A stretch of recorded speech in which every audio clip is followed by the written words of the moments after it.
တောင်သူအကြီးများမင်္ဂလာပါဗျာကျွန်တော်တို့ IME International Service Department မှာပြန်လဲကြိုဆိုလိုက်ပါတယ်ကျွန်တော်တို့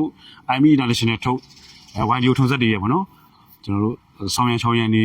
အသုံးဆွဲပုံလေးတွေကိုကျွန်တော်စက်နဲ့တကွရှင်းပြပေးချင်လို့ပါဗျာကျွန်တော်ဒီနေ့တောင်သူကြီးများအတွက်ဘူးတုဒရရစေမဲ့အကြောင်းလေးရှင်းပြပေးချင်တာကတော့ကျွန်တော်တို့ဒီ YDO IME ထုတ်ထုံစက်တွေမှာပေါ့နော် differential lock ပါတယ်ပေါ့နော်differential lock အသုံးပြုရတဲ့ရည်ရွယ်ချက်တွေအသုံးပြုပုံလေးတွေဖြုတ်ရင်ဘယ်လိုဖြုတ်တယ်ဆိုတဲ့အကြောင်းလေးတွေကိုကျွန်တော်ရှင်းပြပေးချင်လို့ပါဗျာခုဒါဆို differential lock ပေါ့နော်ကျွန်တော်တို့ဒီ YDO မြင်းကောင်းရေ90ရာနဲ့အထက်အစပြဒီ differential lock နဲ့သွားနေတာမြင်းကောင်းရေသေးလေးမှာလည်းပါပါတယ်ဒီခုလို design ကတော့ကျွန်တော်တို့မြင်းကောင်းရေအကြီးတွေပါပေါ့နော်ဒီ differential lock အသုံးပြုရတဲ့နေရာလေးတွေရဲ့အသုံးပြုပုံပြုနည်းလေးတွေကိုကျွန်တော်ရှင်းပြပေးချင်ပါတယ်ခု differential lock ကိုဘယ်နေရာတွေမှာသုံးမလဲဆိုတော့ကျွန်တော်စက်တွေပေါ့နော်ရှွန့်နေနုံနေနေတဲ့အခါတွေဘိန်းတစ်ဖက်ရှောင်းတဲ့အခါတွေမှာကျွန်တော်အသုံးပြုတယ်ပေါ့ဖိုးဝီးနဲ့တော့မတူဘူးပေါ့နော်differential lock သုံးမယ်ဆိုလို့ရှိရင်ဆောင်းရံချောင်းရံလေးတွေရှိတယ်ပေါ့နော် differential lock ကျွန်တော်တို့သုံးမယ်ဆိုလို့ရှိရင် engine အပိတ်ရတော့အနည်းဆုံး1500ပေါ့နော်ရုံအကောင်းဆုံးချိန်1500ကိုကျွန်တော်ထားမယ်နောက်ပြီးတော့ကျွန်တော်ရှင်ဖိုးဝီးထည့်မယ်ပေါ့နော်ဖိုးဝီးထည့်ရမယ်နောက်တစ်ခါကျွန်တော်တို့ number 1 gear ထည့်မယ်နောက်တစ်ခါကျွန်တော်တို့ဒီ low high medium မှာဆိုလို့ရှိရင်ကျွန်တော်အနည်းဆုံး gear low gear ကိုထည့်မယ်ပေါ့အဲ့ဒါပြီးတော့ကျွန်တော်ရှေ့ပဲထွက်နောက်ပဲထွက်ပေါ့နော်စီမီတဲ့ဘက်ကိုထွက်လို့ရတယ် CRI ကတော့အဖြောင်နဲ့ထားရမှာဖြစ်တယ်ဗျဘာလို့ကျွန်တော်ဘိန်းတစ်ဖက်လုံးကအပိတ်အတူဇုံပေါ့နော်တပြိုင်နက်တည်းအပိတ်အတူနဲ့ရုံးနေတဲ့အတွက်ကြောင့်မလို့ကျွန်တော်တို့ကCRI ကိုလည်းကွေးလို့မရဘူးနော် CRI ကွေးလို့ရှိရင်ကျွန်တော်ဒီပေါင်ရှက်တွေအဲ့လိုမျိုးပေါင်ပင်နေတွေစပိုက်တာရှက်တွေကျိုးနိုင်တယ်ဗျအဲ့ဒါကြောင့်ကျွန်တော်ဇုံရုံးကြီးကသုံးမယ်ဆိုလို့ရှိရင်CRI လုံးဝကွေးလို့မရဘူး CRI ကိုတစ်ဖြောင်နဲ့ထားရှေ့ကိုပဲထွက်နောက်ကိုပဲထွက်တယ်ပေါ့နော်ဖိုးဝီပေါ့နော်ကျွန်တော်ဖိုးဝီထည့်မယ်ဆိုလို့ရှိရင်အပေါ်ကိုဆွဲရမှာပေါ့နော်ဒါကျွန်တော်ဖိုးဝီထည့်တာပေါ့ညောင်းရည်ကြီးတယ်မဖိုးဝီထည့်မယ်ဆိုအပေါ်ဆွဲမယ်ဒါကျွန်တော်ဇုံရုံးကြီးကသုံးမယ်ဆိုရင်ဖိုးဝီထည့်ရပါမယ်အဲ့ဒါပြီးလို့ရှိရင်ကျွန်တော်တို့ဟန်းလီပါပေါ့နော်ကျွန်တော်ရှင်းနှင်းလီပါကိုမသုံးနိုင်တဲ့အတွက်ကြောင့်ဟန်းလီပါကိုသုံးရမယ်ဟန်းလီပါကျွန်တော်တို့ဘယ်လောက်ဖြစ်ရမလဲဆိုရင်1500အနေထားလောက်ကိုကျွန်တော်တို့တင်ထားရမယ်ပေါ့နော်ကျွန်တော်တို့ဒီ low height medium မှာဆိုလို့ရှိရင်ဒီကျွန်တော်ကအနည်းဆုံးlow gear ပေါ့နော်အနည်းဆုံး low gear ကိုကျွန်တော်ထည့်ရပါမယ်ကျွန်တော်1 2 3 4မှာဆိုလို့ရှိရင်ကျွန်တော်အနည်းဆုံး1ကိုထားရမယ်ပေါ့နော်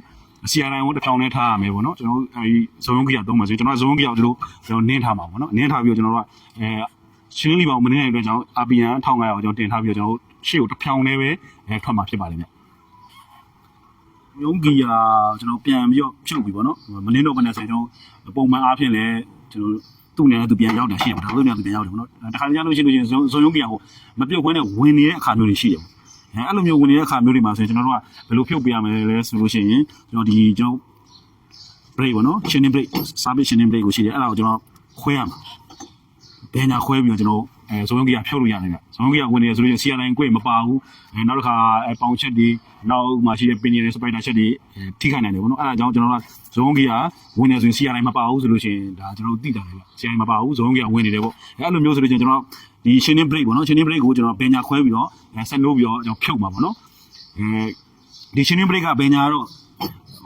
အများနဲ့ခွဲထားတာမဟုတ်ဘူးเนาะအဲ့လိုအများနဲ့ခွဲပြီးမောင်းလို့မရအောင်ကျွန်တော်ဇုံရုံးကြီးကဖြုတ်ရှင်တဲ့အခါမျိုးမှာကျွန်တော်ဒီ shifting brake ကိုဘယ်ညာခွဲပြီးတော့ကျွန်တော်ကဇုံရုံးကြီးကဖြုတ်မှာဗျဒါကျွန်တော် slide တွေဆန့်ပြမှာလို့เนาะ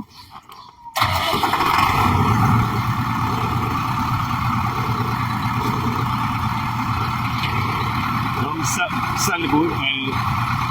့ထောင်းလာနေခါလောက်ဒီနေပါเนาะနေပြီးတော့ဒီလို break ပြန်နေလာမှာအဲ့တော့ကျွန်တော်ခွင်းကျင်လို့ပို့ကောင်းတယ်မဟုတ်တော့ဒါတော့ကျွန်တော်ဇုံးကြီးကဝင်တဲ့အနေထားတော့မဟုတ်ဘူးရှင်းနေ break ကိုဘယ်ညာခွဲပြီးတော့ဘယ်ဘက်ကိုတစ်ချက်နင်းပေါ့နော်ရှင်းလေးနဲ့ပြစ်မောင်းလိုက်ဘယ်ဘက်နင်းပြီးတော့ကျွန်တော်တို့ရက်လိုက်ပေါ့နော်နောက်တစ်ခါကွင်းကျင်မှာပေါ့နော်ကွင်းကျင်မှာအဲဒီညာဘက်ကိုနင်းပြီးတော့တစ်ခါပြန်ပြီးတော့ဖြုတ်လိုက်အဲ့လိုမျိုးဆိုရင်ကျွန်တော်ဇုံးကြီးကပြန်ပြုတ်တယ်ဗျဒီရှင်းနေ break ကတော့အဲ့လိုမျိုးဇုံးကြီးကဖြုတ်ပြီးတော့သူ့ဟာနဲ့သူကျွန်တော်ပြန်တက်ရမှာပေါ့နော်ဘာလို့high speed နဲ့မောင်းတဲ့အချိန်မှာကျွန်တော်တို့ဘယ်ဘက်တစ်ဖက်တည်းကိုနင်းမိလိုက်တယ်ဆိုလို့ရှိရင်အနေဖြစ်လို့ပေါ့နော်ကျွန်တော်တစ်ဖက်တည်းကနင်းပြီးတော့တစ်ဖက်တည်းကလွတ်နေဆိုလို့ရှိရင်ဆက်တိတ်မောက်တာတွေမှာဖြစ်နိုင်တယ်ဗျာအဲ့ဒါမျိုးရှင်းနေ break ကတော့ကျွန်တော်အများနဲ့နှစ်ဖက်လုံးတော့တွဲထားပါမယ်ဆိုတော့ဇုံးကြီးဖြုတ်တဲ့အခါမျိုးမှာတော့အဲ့လိုမျိုးမှာပေါ့နော်ရေထဲမှာရိုတာခုံရင်းနဲ့ကျွန်တော်တို့ CRI သားမသုံးမနဲ့ break လေးနဲ့လှည့်သုံးနေတဲ့အခါမျိုးတွေမှာဖြုတ်သုံးတာတွေတော့ရှိဘူးတယ်ပေါ့နော်ဒါပေမဲ့ဖြစ်နိုင်တော့ကျွန်တော်တို့ဘယ်ညာဘက် break နှစ်ခုလုံးတွဲထားတာကောင်းတယ်ပေါ့နော်ဖြုတ်လို့မရဘူးပေါ့ကျွန်တော်အနေနဲ့ဖြစ်နိုင်တာမလို့ဘူးเนาะခုကတော့ differential lock နဲ့ပတ်သက်ပြီးစောင့်ရန်ရှာရန်လေးတွေကိုပြပြပေးသွားတာပါနောက်ဗီဒီယိုမှာဘယ်အကြောင်းအရာလေးတွေကိုပြပြပေးမလဲဆိုတာကိုတော့စောင့်ကြည့်ပေးပါအောင်เนาะ like and share follow လုပ်ဖို့မမေ့နဲ့နော်